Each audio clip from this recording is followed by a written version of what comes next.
What's up, Arslan? Hey, how you doing? We're doing great. How about you? Doing good. Well, me and my wife, we got married back in 2020 during COVID, and preceding that, we just have a beautiful little daughter. Just arrived 3 months ago. We paid off all of our wedding debt that we had, so we currently owe $0 to anyone except Excellent. for our car loan that we have. Yep. Thank you. Except for the car loan that we have, we do have a car loan. So, but besides that, we don't owe any money to. How much anybody, is the car right? loan, Arslan? The car loan is about I think $45,000 for a 74-month term. So Okay, hold every on. month is a Arslan, yeah. you can't start a call saying, I don't owe anybody any money except. That's like saying I only eat Except super for that. healthy food except for Twinkies and Burger King and McDonald's and Taco Bell. Yeah. I'm contradicting myself over there. Well, Yeah. how much do you make, Yeah, bro? you're right. Well, I make 105 a year with 15% annual bonus, and my wife makes about 55 with another 10% bonus for her. So in So, Queens, we- that's a little bit above minimum wage, basically? Yeah, in Queens, based out of Queens, is a little bit above minimum wage. Oh, So, man. yeah. Well, here's the thing, right? So we're currently renting right now, and we're paying about $2,000 a month for a one-bedroom apartment. And we don't mind moving out to the suburbs, but in Long Island, the houses are at like $600. We currently have about $25,000 saved up, Okay. and we just want to know what we should do moving forward. Like, should we just rent, save up more, or should we just take that money and just buy ourselves a house? Now, I even thought about buying myself a condo, but then the HOA fees here in Queens are like $1,000 a month, and I don't want to throw money away like that. So what do you recommend that I do? Okay. This is really good. I'm glad that you're thinking about this. I'm glad that I'm glad you got some money saved. That's great. You do have the $45,000 in loans. So can I just walk you through the principles here that we would follow, and then you can decide if you like it or not. Basically. Sure, go for it. Okay, so buying a home is super important, right? Everybody wants a home. That's the American dream. We know it's a big part of building wealth, but on this show, we see time after time when people don't do it the right way, something that was supposed to end up a blessing turns into a burden. It turns into a headache. It turns into them having to sell a house that they really love to keep. And so I want to keep that from happening to you, especially in an expensive place like New York. So what I would say, first things first, A1, is let's get all this debt paid off. All right, let's get rid of this $45,000 car note. And it's your choice. You can either pay it off, pay off the $45,000 as it is, or you can try to downsize your car so that it's less debt and then pay that off, that sort of thing. Do you see what I'm saying? So getting rid of that car loan, because we don't want to go into home ownership saddled with debt. Because if anything happens, your home is on the line, right? You got to be able to make that payment. So let's get clear of the debt. Now, the way we would suggest clearing out that debt is this little 3-step process here. We would say have $1,000 saved first. That's your like simple emergency fund, right? And so you've got $25,000 saved. So what I would suggest is taking $24,000 of that $25,000 and paying down this car, get it half gone, Paying down the car. and then pay off the rest of it, working hard and using, your income. How quickly could you do that?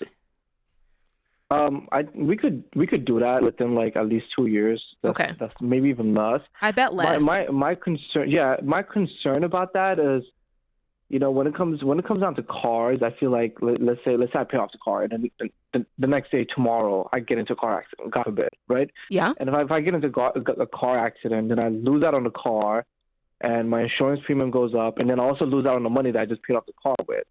Whereas I have gap insurance, and like if God forbid something does happen to my car, I feel like gap insurance covers the remaining balance of the car, and it pays off the. So your plan in life is to have a car payment for the rest of your life, so that if you ever get in a car accident, you're not out money. Am I understanding that correctly? Because if that's what you're saying, Arslan, I'm about to make you look silly here on the radio, and I don't want to do that. Don't make me look silly now. No, Look, Arslan, you made I yourself look silly on this one. Come on, Arslan. I think that's just you saying, I don't want to come out of pocket to pay this off. Because at the end of the day, you have insurance. If something happens, they're going to pay out. Yes, you might not get the exact value. I mean, that's just part of it. But you're still going to end up in a better situation if you have the car paid off. You're paying 7% or 8% against that $45,000 car over 72 months for the privilege of something that's probably not going to happen. Yeah. You're paying for the car 3 times over so that you can avoid something that's not even something you need to avoid. It doesn't make sense. That makes sense. That makes sense. I get where you're coming in from.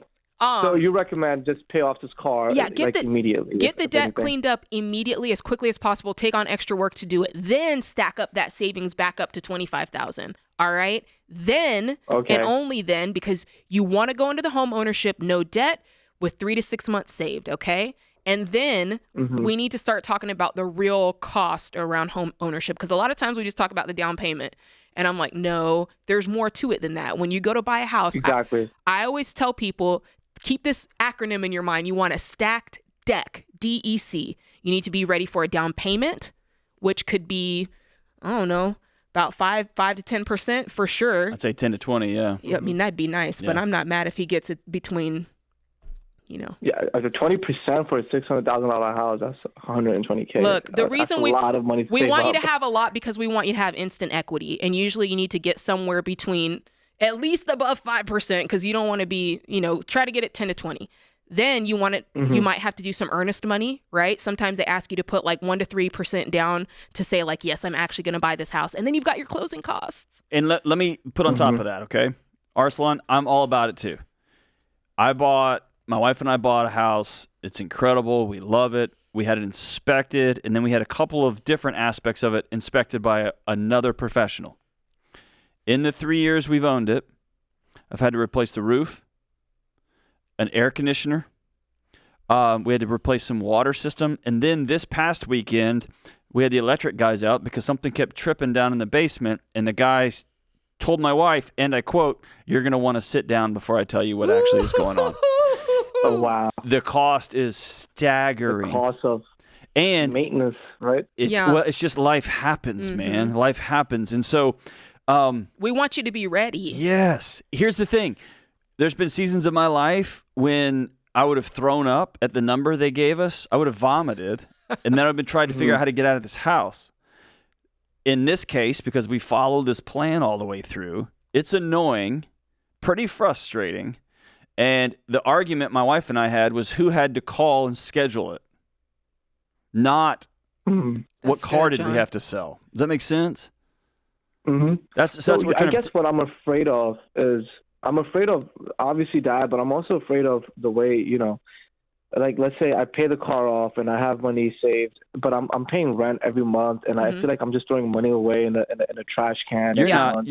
I get that, but you're not. My husband and I, we rented for 10 years. And me and my wife have probably rented for 5 to 10 also. And look, what you're saying is not, I get that. You do feel like it, but when you understand the intent behind it, if you understand the end point, the goal in mind, and keep your eye on that, then it kind of puts the rest of it into perspective. It's like, no, I'm not throwing this money away. I'm doing something smart so that later I can, so that I can have the thing that I want.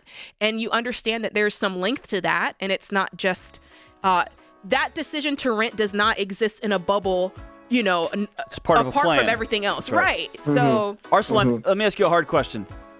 Yeah. If buying a house meant leaving New York, would you do it? Yeah, absolutely. I've been telling my wife, let's move to Texas, but she doesn't want to. So, well, Texas is a long way from New York, but there's a lot of stops in between.